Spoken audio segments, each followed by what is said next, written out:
Happy Friday to you, one and all. Thank you for spending a little time with me, a little less conventional than normal, about half of what we normally do. Live streaming, of course, and then available for your viewing thereafter, but not on Foothills and Howard's cable at my regularly scheduled time. In lieu of the fact that, again, tonight I'll be live streaming the pageants that will be coming to you from Prater's Fort in downtown Sagersville, which began at 6 o'clock as well. With that, and with having some headlines coming in during the latter afternoon that I felt pressing, this show was put together a few moments ago and is coming to you as you see now before a beautiful Labor Day weekend, at least most of it. Some clouds and showers might give us all a good little time to rest and take a pause on your Sunday. That's not necessarily a bad thing, but I've got your weather forecast. I've got a calendar announcement or two. Whatever COVID numbers were available as of my time, which was, I guess, right around 4 o'clock or so. 2 McGoffin County men indicted, 1 charged with murder. A man who had not faced any charges related to a stabbing death of a McGoffin County man until now. I have that and a host of other headlines, including what as well I've been able to find about a serious ATV accident last night in McGoffin County. So please stay tuned to a word or two from a few of our sponsors, and I'll be right back.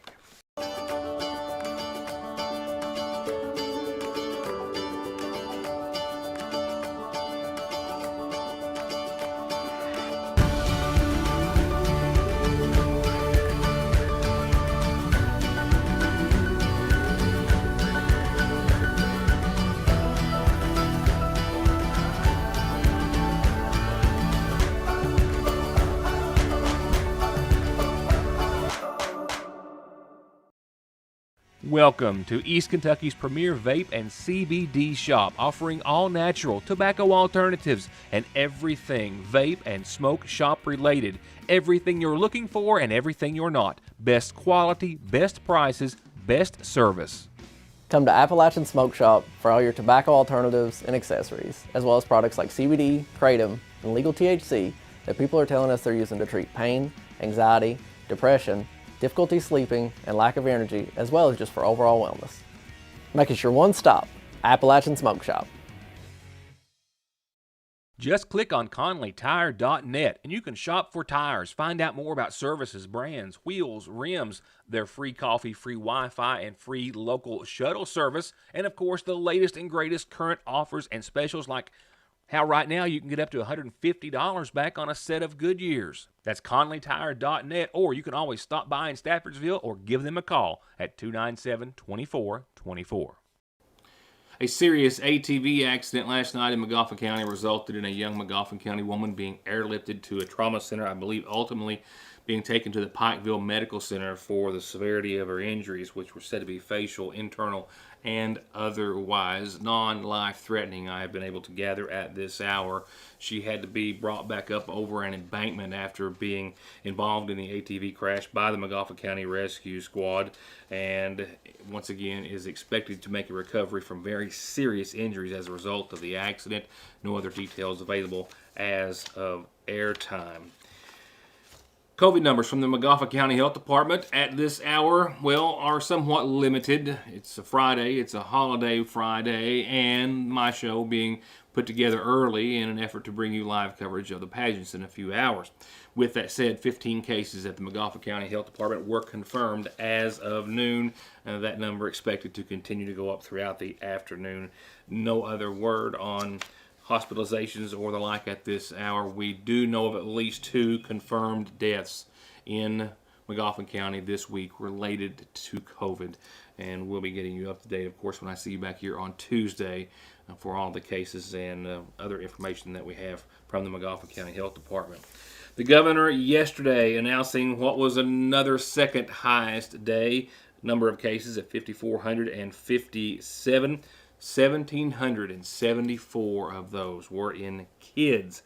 2,315 Kentuckians remain hospitalized as of yesterday, with an alarming 620 in the ICU, with 408 on a ventilator.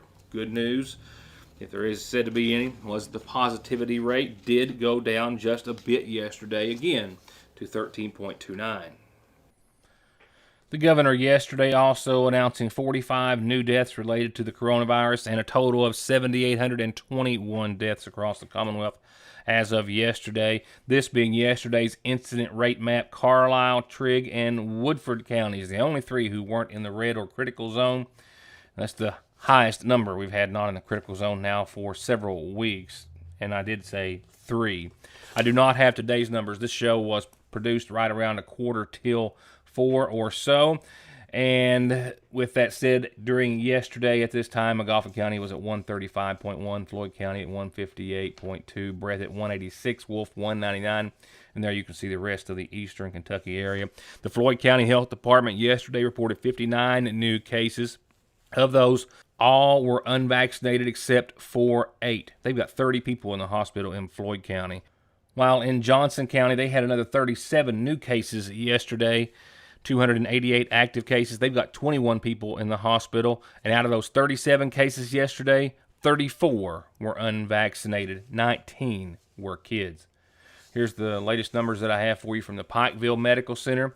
For the first time since the pandemic, they have over 100 patients in their hospital. That's 100 COVID patients. And look how this breaks down. Out of 103 total patients, 87 of them are unvaccinated. 16 had gotten their vaccination. 17 in the ICU, and only one of those in the ICU is unvaccinated. And out of the 12 patients on ventilators in the ICU, only one of those is unvaccinated. The same numbers, same trend, same pattern we have been seeing now since this pandemic began, especially since the Delta variant became so predominant. ARH posting that in their hospitals, 194 patients in the 13 facilities altogether, and of those, 185 are unvaccinated, while only 9 of the 194 are unvaccinated individuals. And the Paul B. Hall Medical Center as well, reporting out their situation, and like all other hospitals, they are seeing the same trend and the same patterns there as well. Paul B. Hall in Painesville saying that out of all their COVID patients, 87% are unvaccinated. And out of all their COVID patients in the ICU and on ventilators, all of those are unvaccinated individuals. Summer is definitely in full swing at the seasonal shop, where it is filled with new arrivals in home decor, women's clothing, Ridge and Holler, and more. They've given their home decor a fresh look, and they have new displays literally wall to wall, from farmhouse to traditional, equestrian, and more.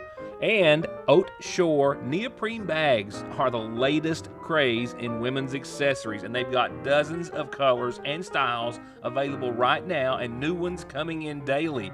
And lily planters have arrived just in time for school or work. And don't leave the guys out. Ridge and Holler shirts, yes, that's a McGoffin County Cadillac cap, and hats are a huge seller at the seasonal shop. Designs so unique and so special for our area. Designs you can only get at the seasonal shop. They still have delivery, baby and wedding registry, curbside service, and more. Parkway Pharmacy, as always, promises the quickest service with the very best care and prices, and to always have someone there to talk to when you have a question. With 3 pharmacists, curbside, drive-through, and call-ahead service. Parkway Pharmacy in Sayersville, 349-4400. Where you can always talk to a pharmacist when you need one.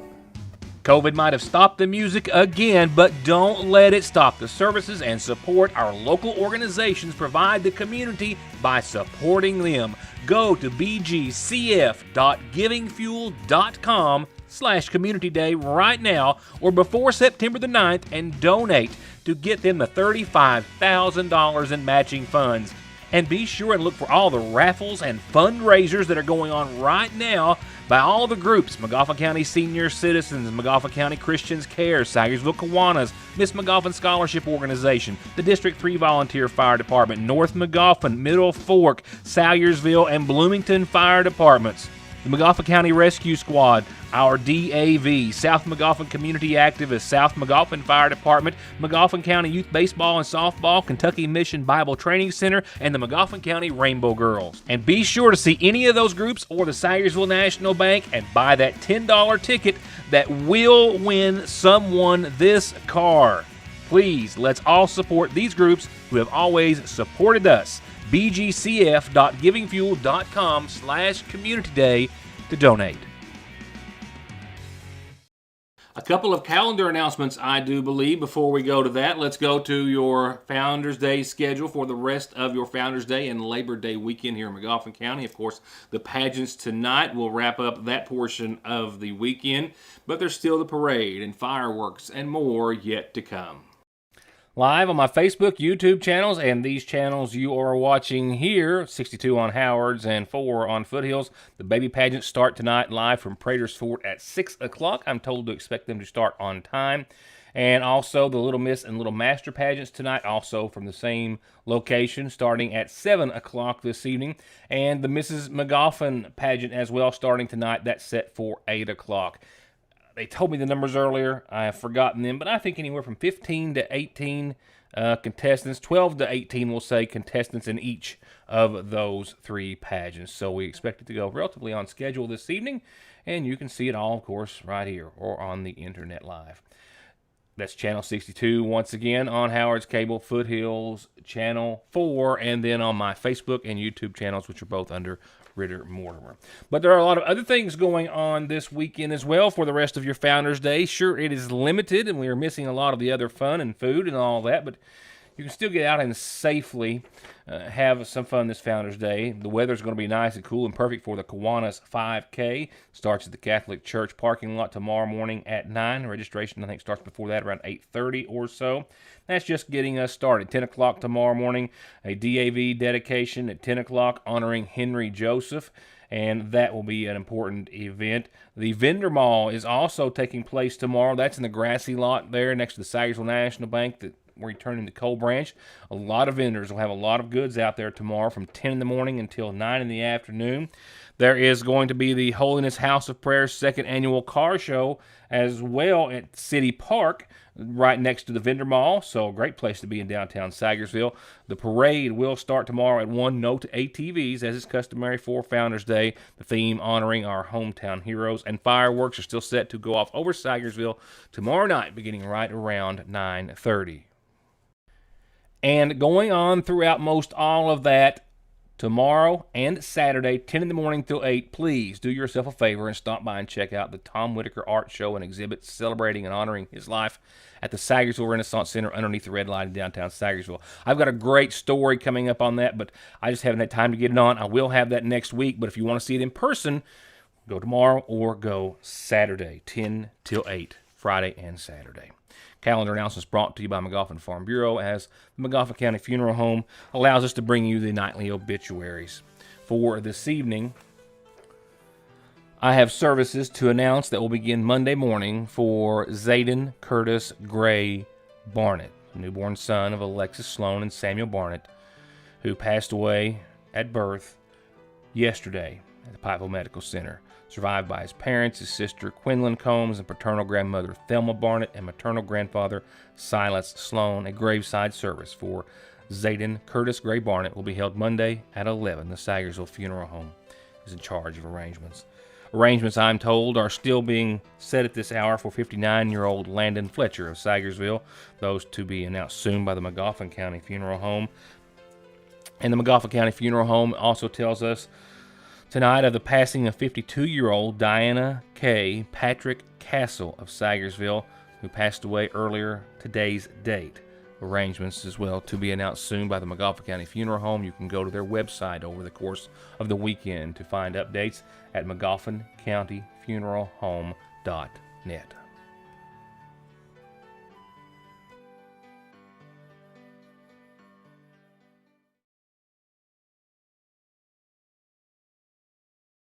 Call the pros.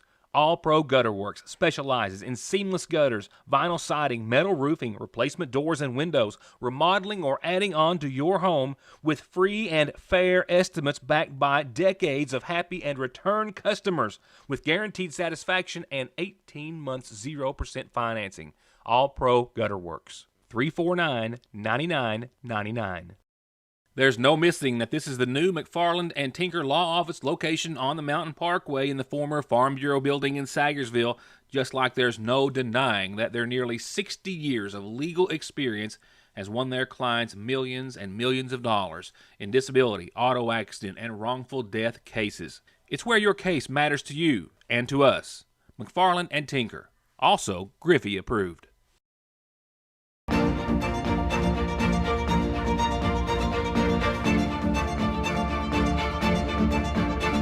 I'm Dr. Jason Zimmerman at Highlands ARH, the healthcare system of Appalachia. Nostalgic or historic or whatever you want to call that feeling you get when you walk in and sit down at the counter and get a scoop of ice cream or a hot dog with sauce while your hometown pharmacist gets your prescriptions ready. Whatever it is, it's still here at Fraser's Prater Drug. Only better, with everything from Jelly Bellies to fresh popcorn to hot and cold gourmet coffees, even hot fudge cakes and banana splits. Fraser's Prater Drug hasn't forgot how important the little things in life are, and they don't want you to either. Stop and see them. They're just a couple of doors down from another Salyersville gym, the Seasonal Shop. 2 Magoffin County men were named in indictments yesterday, both of which now lodged in the Big Sandy Regional Detention Center. One already there on other charges, and the second arrested for a charge of murder. That relates to the stabbing death of another Magoffin County man some months ago on Coal Branch in Salyersville. 38-year-old Jack D. Witt of Salyersville, was indicted yesterday and has subsequently been arrested on a charge of murder in the first degree for the death of another Salyersville man.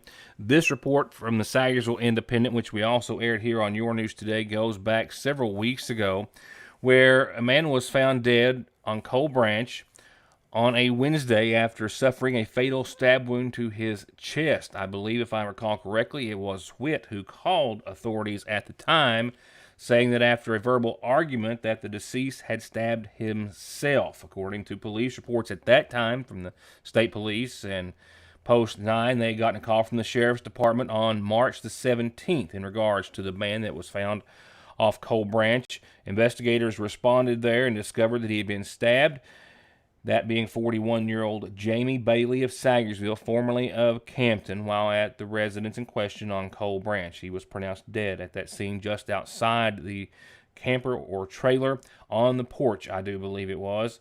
His body was sent to the medical examiner's office for an autopsy. A knife was recovered, a kitchen knife, according to our earlier reports, was recovered from the scene. And per a lengthy investigation that dates back to that day in March, Witt has now been charged with Bailey's murder. It's the only details I have at this hour. Another Magoffin County man, this man, Christopher C. Howard, has been indicted on a charge of burglary in the first degree. The man from Lick Creek was put behind bars after several stolen items were found that had belonged to a deceased Magoffin County man's home. Those items in Howard's possession. This was July the 12th here in Magoffin County, just a couple of months ago, that the Sheriff's Department received a report of a burglary on Old Lick Creek Road at the residence of a James Adams, who had passed away earlier this year. According to the report that I had then here on the program, and Heather Oney, my editor in the paper, someone had stopped to feed some dogs that were being kept on the property, and when they walked around the house, they saw Christopher Howard walking out of the home, carrying items that belonged to the late Mr. Adams, and then he took off running up the hill and disappeared. However, authorities found several items after their investigation scattered all over the property, on the hillside, in the yard.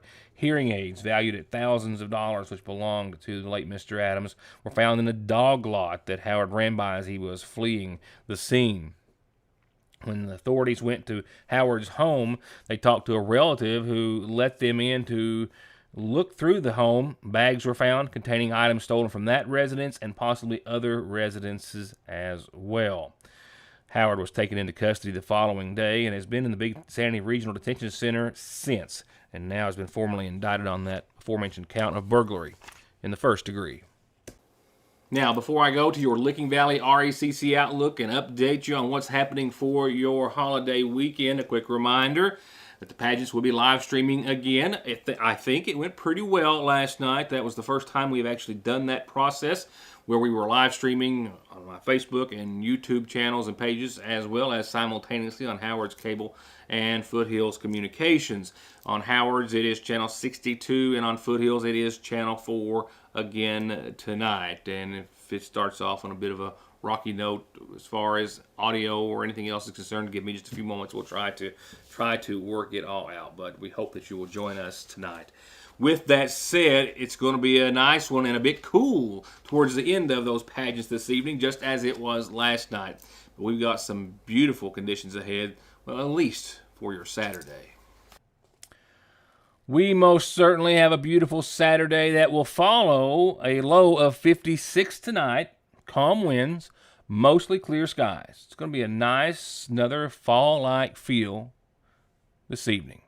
Now, I would call tomorrow kind of a compromise for all the summer lovers and those feeling fall. We're going to be very comfortable, right around 80. It's not 70, it's not 90. Again, a compromise, mostly sunny, a beautiful, beautiful Saturday. Saturday night as well, down to 64, not quite as chilly, but clouds will be on the increase late tomorrow night. And I'm talking like 2, 3, 4 in the morning tomorrow night. And that's because we got a cold front coming, and that will give us a pretty good change up for your Sunday. And as of right now, it's going to knock us down to about 73 under mostly cloudy skies for the latter half of your Labor Day weekend. And we'll see about a 30% chance of showers and storms very early Sunday morning, make its way up to about 70% by that afternoon, maybe a half an inch of rainfall on the high side. So, like I said, clouds and showers that might give you good cause to pause and take a nap. Labor Day Monday, back to 80 and mostly sunny, so that's going to be nice. Hopefully everyone will have the day off and can enjoy it and find something to do. Tuesday, 80 again, sunny, shower chances just a bit at 20%. Look at that, another front comes, and we're back to the 70s again. 77 Wednesday, mostly sunny, only a 20% chance of showers and storms. And then clear and mid-70s for at least a couple of days in a row with a lot of sunshine. Now, that's a little more with a fall feel in it, I think, for a lot of those autumn lovers out there. Well, you're going to be really enjoying it by that time next week. All in all, pretty nice forecast. Sunday's the only hiccup, and like I said, I just give everyone a little bit of a reason to stop and take a break and do nothing for at least a half a day or so.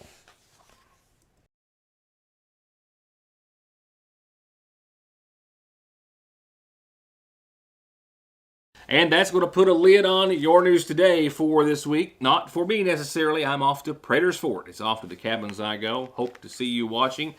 And I hope to see you back here Tuesday for more of your news today. Good night, and thank you.